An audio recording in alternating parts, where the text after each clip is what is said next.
Cool games, everybody. Oh, Andy, I'm in that new House Mark game, bro. You need to work on that one. Andy. It's been a while since you've done your Raul. Andy. Huh. I nailed the Andy part. What nationality is he? Raul. That's how Raul. Yeah. Wait, what accent is that? Oh, Andy. Hey, bro. He's British. Yeah, that doesn't sound British to A me. little Andy. higher than Oh, he Andy. is. Oh, fuck you guys. Because I'm getting like a hint of You'll like get there. Scottish, I think. I was doing my penguin a whole lot today. You know, here's the thing, Vic. You know, it was a good state of play. That's a little Trump. Little Trump, yeah. It always goes a little Trump out when you go Penguin too long. But everybody, we just watched the PlayStation State of Play for February 2025. Over 40 minutes of unique and creative games from all around the world. A whole bunch of stuff. We had I don't know, it seems like 20 games shown, something like that. Before we break down everything game by game, remember everyone, if you have any questions, comments, anything, you can super chat them in. Let us know what you thought of this State of Play. What are you most excited for? What are you upset wasn't there, etc., etc. Bless, what did you think of this State of Play? I thought it was great. I thought this was a really great mixture of games we haven't seen before, games that are of varying sizes, whether you want to talk about indie, whether you want to talk about creative and unique, and whether you want to talk about like bigger surprises, right? Like some of those third-party games that came out of nowhere, like Tides of Annihilation, like games like that, I feel like do a great job of wowing us, making us go, what the fuck is this? Locking in, and then, yeah, introducing us to a world, a game that we haven't seen before. I think ending with Seiros was unexpected for I think how we usually perceive the earlier in the year State of Plays. I wasn't really expecting a big PlayStation first party thing, and so I think that showing up, it looking so cool, fucking awesome. So yeah, I'm pleasantly surprised by this one.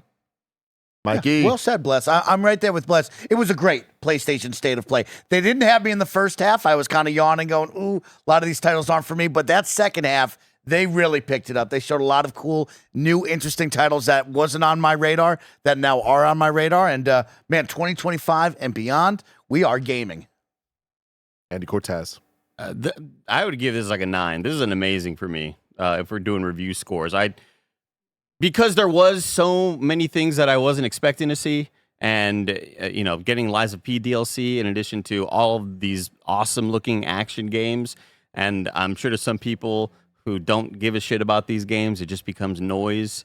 But to me, I'm like, man, all of these look awesome, and I want to play all of these. And then ending with, this amazing reveal of Rahul Kohli in Seiros, this new game from Housemarque. And we've always been wondering, we've heard their interviews, we've seen Housemarque say, we're not working on a Returnal 2. And it's like, but why not? That game was really, really awesome. And to see that we're getting something just extremely similar from what we saw on that little tiny glimpse, we got to assume it's going to look and feel a lot like it, especially with that sort of spiral of projectile, things you got to avoid from these bosses or whatever. I just cannot be more jazzed about this State of Play, and especially since State of Plays can have a tendency to kind of let you down every now and then. But I was blown away by this. Liza P DLC, amazing video games all around. This episode's brought to you by Rocket Money. Missing out on a show that everyone's talking about isn't an option for people like me. So many of us are constantly signing up for this streaming service or that streaming service, and then a few months later realize that we're still paying for the service long after we finish the show. Rocket Money has helped multiple members of Kind of Funny learn that they were still paying for things that they totally didn't even realize. Rocket Money is a personal finance app that helps find and cancel all of your unwanted subscriptions. It monitors your spending and helps lower your bills so you can grow your savings. You can see all of your subscriptions in one place and know exactly where your money is going. For ones you don't want anymore, Rocket Money can help you cancel them. Rocket Money has over 5 million users and has saved a total of $500 million in canceled subscriptions, saving members up to $740 a year when using all of the app's premium features. Cancel your unwanted subscriptions and reach your financial goals faster with Rocket Money. Go to rocketmoney.com/kindafunny today. That's rocketmoney.com/kindafunny. rocketmoney.com/kindafunny. This episode is brought to you by Shady Rays. Get ready for the season ahead with quality shades built to last. Our friends at Shady Rays have you covered with premium polarized shades that won't break the bank. Shady Rays is an independent sunglasses company offering a world-class product rated 5 stars by over 300,000 people. Their shades have durable frames and crystal clear optics, making them the perfect choice for all outdoor adventures. Plus, if your shades ever go missing or take an unexpected hit, don't sweat it. They have the most insane protection in all of eyewear. Every pair is backed by lost or broken replacements. Y'all know I've been outside in the sun a lot playing Pokemon Go, and it is such a great experience wearing Shady Rays when I'm out and about looking all dope. Exclusively for you, Shady Rays is giving out their best deal. Head to shadyrays.com and use code FUNNY for 35% off polarized sunglasses. Try for yourself the shades rated 5 stars by over 300,000 people. Again, go to shadyrays.com, use code FUNNY to get 35% off polarized sunglasses. shadyrays.com, promo code FUNNY. This episode's brought to you by BetterHelp. When you are having serious conversations with the people in your life, we often hear them talk about red flags that we should avoid. But what if we focus more on looking for green flags in friends and partners?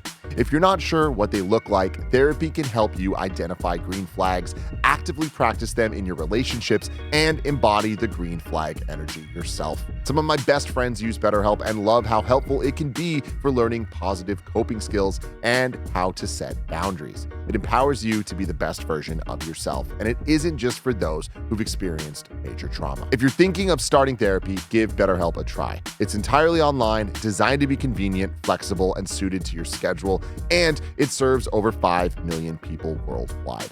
Discover your relationship green flags with BetterHelp. Visit betterhelp.com/kindoffunny to get 10% off your first month. That's BetterHelp, HELP.com/kindoffunny. BetterHelp.com/kindoffunny. I'm kind of right there. It's like I'm struggling to realize, or just to think. I'm struggling of why to hate on it. Yeah, I'm starting to think of like, well, like this isn't a 9 for me. I think there are a couple little things like seeing Monster Hunter Wilds again. It's like, okay, we freaking get it. It started off But I also extremely get it. slow. I understand why they would do that, right? If this were an hour and a half and had a lot of padding like that, maybe. Yeah. But 40 minutes, Well, dog? yeah, just a little over 40. In and the, out. the amount of games shown. And again, when we talk about showcases, I always talk about I want to see surprises. I want to get answers to questions that we're asking. Give me release dates. Give me updates on games we know about. And also, give us some surprise new titles from teams that we may or may not even know. And this kind of had all of that. Like, I struggle to think of a showcase that had this many release date announcements. Like they gave us a lot of stuff. Like you said it earlier, Bless. We now have a year fleshed out for what games are coming, and there's a lot. Like it pretty much every single month had something announced in the state of play, which I think is really, really cool. And a lot of it's very exciting. I think that we often see state of plays, and it's like, all right, cool, this isn't for me, but maybe that is or whatever. This, I think, kind of had a little something for everybody. It might have like leaned a little bit more into the action side of things, but I think that also represents the majority of gamers at this point in 2025. So I think stem to stern, this had a lot of major wins for me and big surprises. Actually seeing more Onimusha, and it looked awesome. Very stoked for that. Shinobi looks absolutely incredible. You motherfuckers better not try to steal it from me from Fantasy Critic, because I'm going to go for it. I don't know why you just said that That's publicly. next year. Fuck it. You know what I mean? I Maybe didn't, I'm man, throwing I you didn't off. even think about bidding for Shinobi.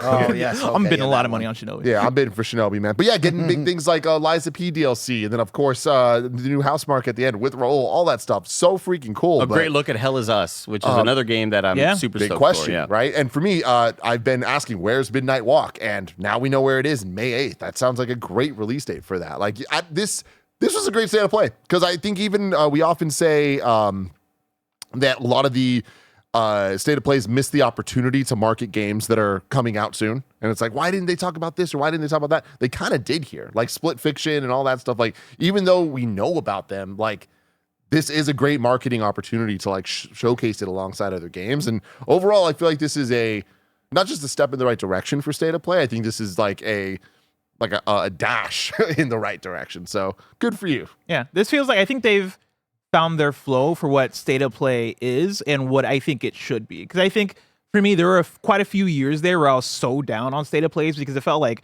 one after the other, it felt like we were showing up to just be let down by announcements that I think just didn't do much for the audience. I think now when I look at the last few, I don't watch the state of play and go, this is one of the greatest presentations ever. But I think I've resolved on the fact that state of play they're not meant to be the greatest showcases ever, right? Like, I don't know, and maybe I don't mean Tim go back and forth on this, right? Of like, will we get back to the late 2010s PlayStation of getting those E3 showcases that were cinematic, and you get Ghost of Tsushima followed by Horizon followed by these things, right? I think if we do get back to that, that's going to be a summer PlayStation showcase ordeal. State of Plays, I don't think are that yet, and nor are they meant to be that, in a way where I look at the chat, and a lot of chat is like very upset or very let down by the State of Play, and I come at this from a place of not necessarily knowing how to reckon that with, I guess, our perception of it, because I mentioned to you on KFGD and before this of like,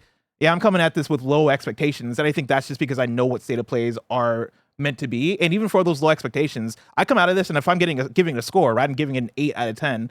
I think this is great, but I don't know. I'm in a place where it's hard for me to be mad about something that feels like it's doing exactly what it's meant to do, right? Yeah. This is the exact kind of show that State of Play wants to be.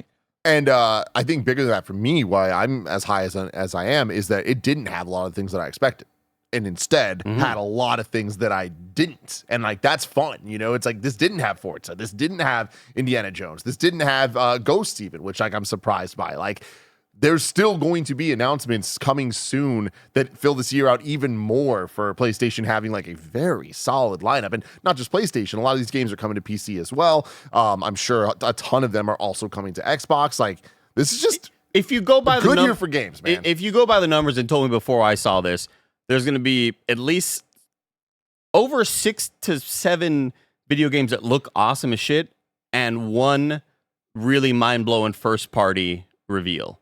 Like, for a State of Play, fuck, I'll take that all day, dog. That sounds great, and I really enjoyed this. I'm really happy about this one. Yeah,